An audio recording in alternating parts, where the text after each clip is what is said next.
وزیر اعلیٰ پنجاب مریم نواز شریف نے سیلاب متاثرین کی بحالی کا وعدہ وفا کر دیا۔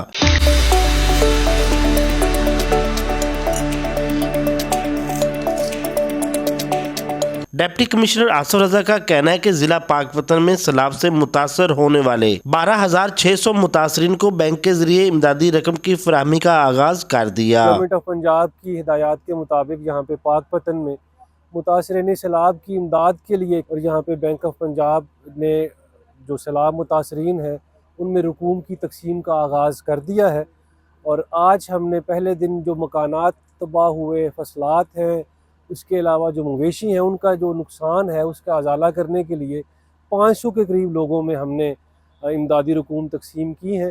آخری بندے کو امداد ترسیل کرنے تک انشاءاللہ یہ مشن جاری رہے گا۔ دریائے ستلج کے سیلاب سے متاثرہ ہونے والے افراد نے حکومتی امداد ملنے پر اطمینان کا اظہار کیا۔ دریا آون دی وجہ تو ساڈے مکان گر گئے سی، ساڈیاں فصلاں نقصان ہوئیاں نے، ساڈے واسطے سی ایم پنجاب نے امداد بھیجی ہے، اسی سی ایم پنجاب دا شکریہ ادا کرتے ہیں۔ ڈی پی ایس پاکپتن میں متاثرین سیلاب کو حکومت کی جانب سے امداد کی فراہمی جاری ہے تاکہ بر وقت متاثرین اپنی فصلوں کی کاشت اور گھر بنا سکیں۔ کیمرہ ٹیم کے ساتھ محمد شکیل کمبو، 89 نیوز، پاکپتن۔